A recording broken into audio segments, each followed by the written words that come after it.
In March of 2014, a conference was arranged at the University of Cambridge called Visions of Enchantment. Now, this book that has just been published by Fulgur Press, I think it's called. It's the same company who published Fulgur Press. There we go. They're the same ones who published Touched Me Not. And in fact, the book is pretty much the same size. It's quite a large book, as you can see, compared to my hand. I'd say possibly 35 centimeters from top to bottom there. So a very nice, large format. The book contains papers that were written for this conference, and the topics are really fascinating. They're all covering magic and art, and the relationship between the two in some way. Now, the art may be classical, it may be painting, it may be film, it may be various, and yeah, the topics are very, very varied, as varied as witchcraft and theosophy, which are obviously very different topics. And it's beautifully illustrated, maybe not quite as copiously illustrated as one might like from a book about magic and art. But as you can see, there's plenty to feast your eyes on within. Yeah, sometimes I was a little bit surprised that, for example, a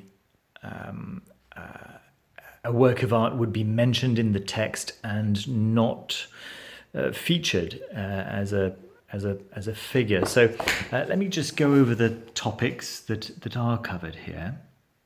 So there's a wonderful preface talking about the what went on during the conference, and then there's a very nice introduction that interviews some of the people who put this conference together. Very interesting. The first article is this one: "Go wherever you wish, for verily you're well protected."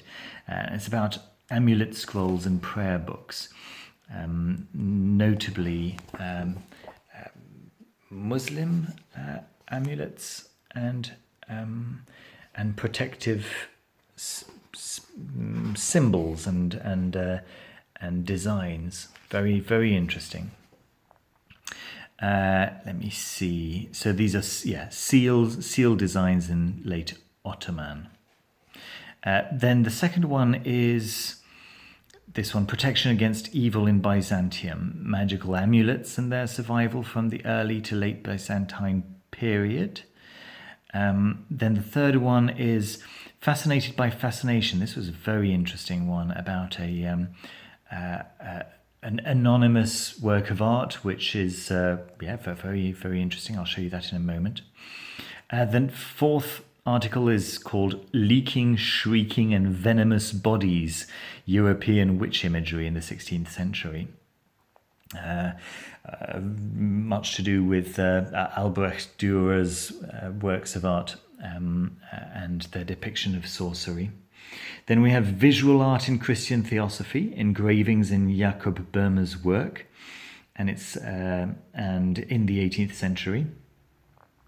Again, beautiful reproductions of Boehmer's theosophical diagrams. Next we've got, I'll show you a bit more of that in a moment, "Mercury, Venus and the Alchemical in Rudolfian Prague," Bartholomeus Spranger's variations on Correggio's education of Eros. Then we have "The Alchemical Androgen, the Rewards and Pitfalls of a Feminist Approach." I haven't read this one. It also looks very interesting. "The Magician, the Mermaid and the Ouroboros, Franz von Stuck and the Iconography of Alchemy." I was particularly interested in this one because I've seen some of his work in the Munich Pinakothek, Neue Pinakothek, the new art gallery, There are several in Munich, and I saw some of Franz von Stuck's work there, and it's fascinating, very, very strong alchemical iconography. Then there's the Devil's Livery, the role of nudity in the depiction of witchcraft. I think I talked about this in the comments section of Touch Me Not.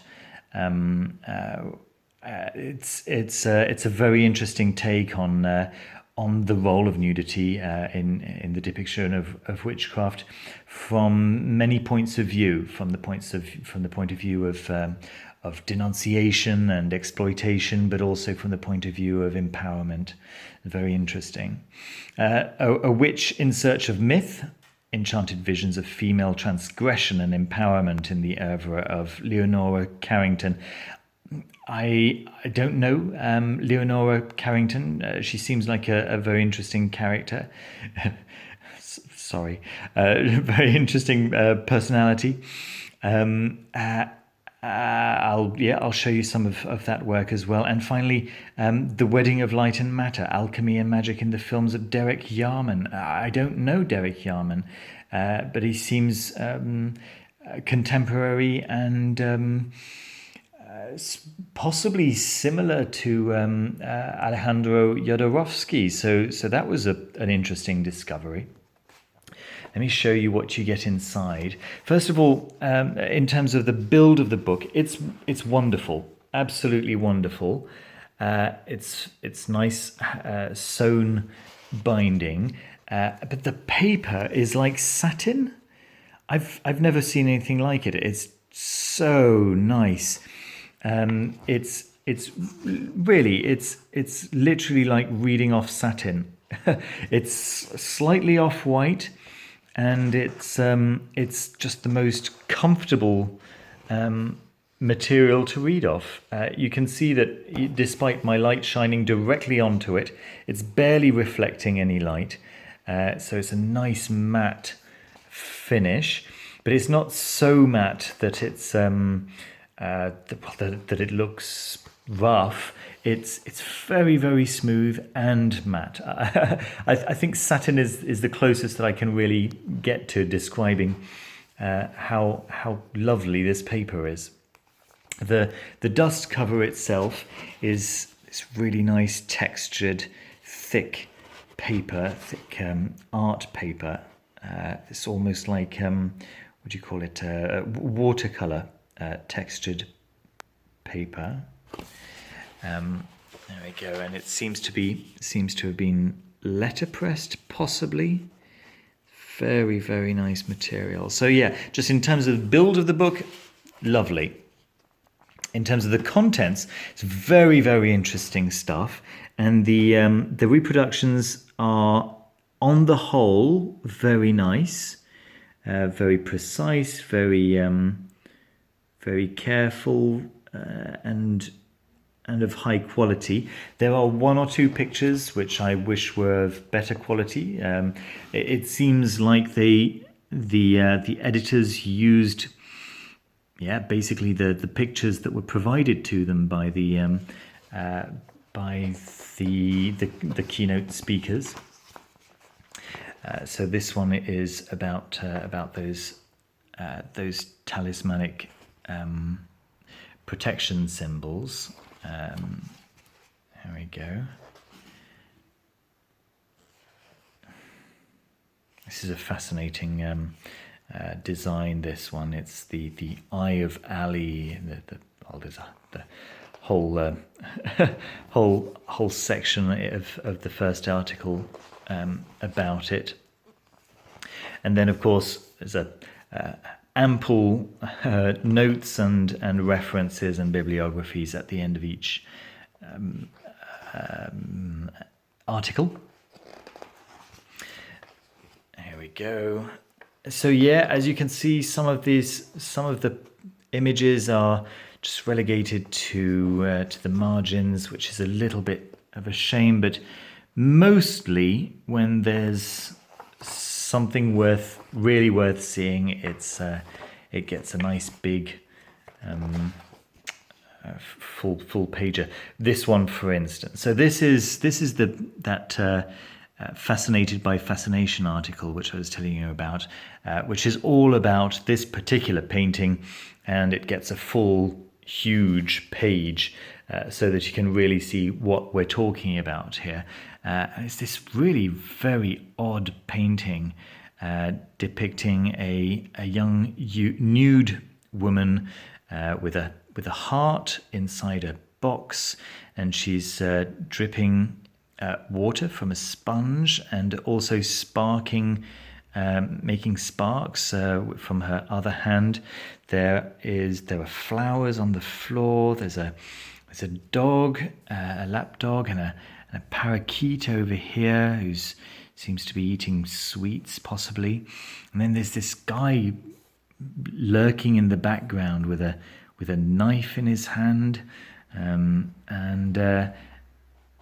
everything's just very, very mysterious. And there are these scrolls that are next to each of the characters, the woman and the guy and the parakeet and the dog and the heart. And presumably there's some there may have been some description intended for these, but who knows.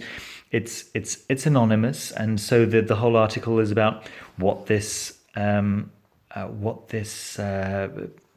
work of art might be about, what its influences might have been, and how it then influenced further art, and so on and so forth. So very, very interesting stuff.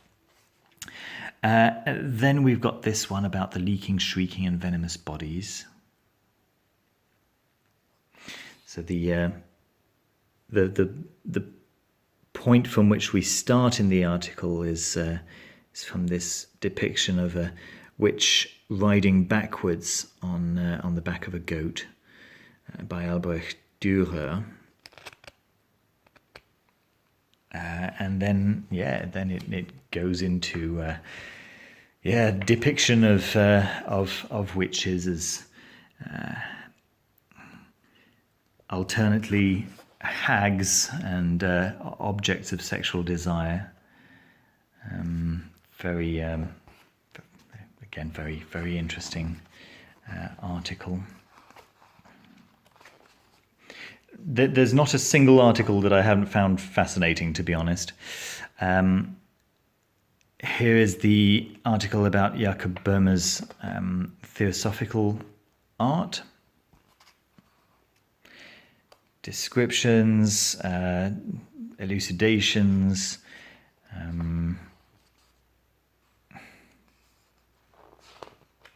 very, very interesting.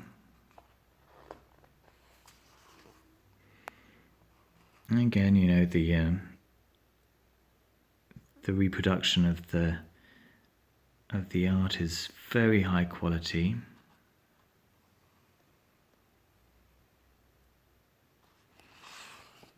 And even when it's very small, as is the case over here, let me focus. There we go.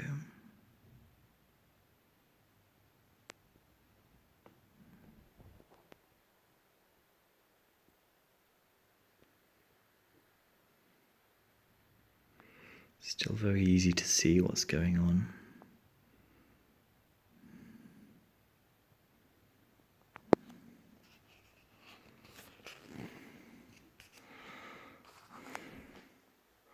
What's happened to my autofocus? Sorry about this, guys. All right. Then there's a whole article about the influence of this image by Antonio de Correggio, which in fact I've discovered for the first time this last weekend when I was looking for an image for my latest video about the way of the mystic and the way of the occultist. I wanted a picture of Venus and Mercury, and this of course is the first one that came up, and I had actually never seen it before, but now having read this article, I see that it's a very famous depiction.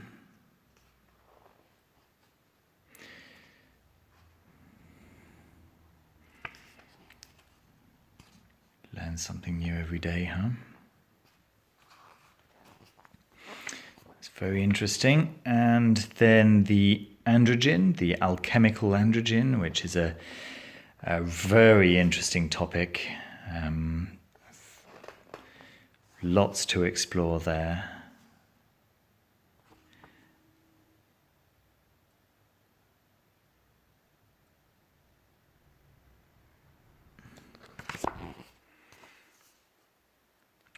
But yes, as I say, sometimes I just wish that that the pictures would spread a little bit more. I wish that they would take a little bit more space. Certainly fine to zoom in on them and stuff, but yeah.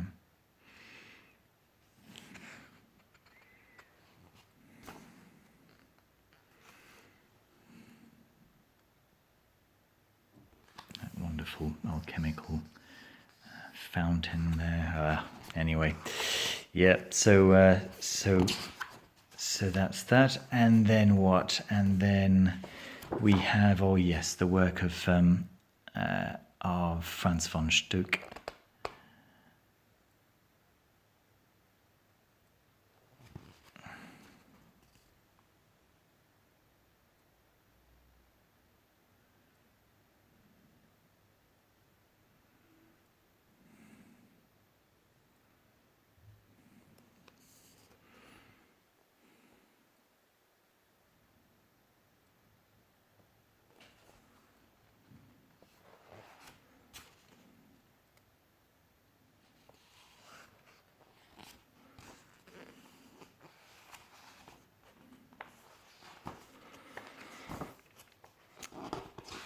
And then we have, this article about the role of nudity in the depiction of witchcraft. Now, I was actually a little bit disappointed in this particular article regarding how many works of art are mentioned, and in fact described, but they just didn't bother to give us a picture. So yeah, that may be a lost opportunity. And also the quality here is maybe not quite as high as in the rest of the book. It feels like this is clearly a photograph taken of a facade, and the photograph itself is not of the highest quality. It's just been reproduced here as it was originally provided, I'm sure.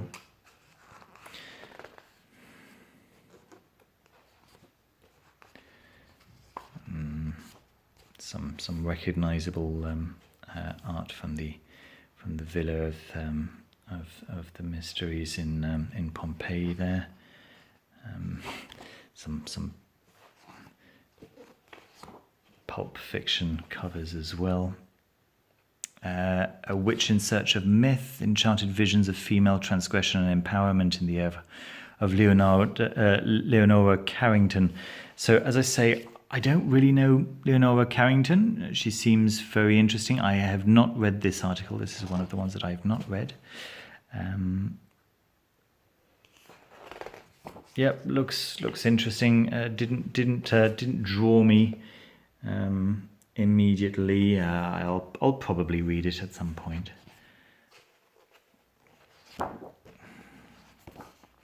And then yes, this final article about the wedding of light and matter, the alchemy and magic in the films of Derek Jarman or Yarman. Looks like I'm going to have to check those movies out. Apparently, I forget his name. I forget I said anything.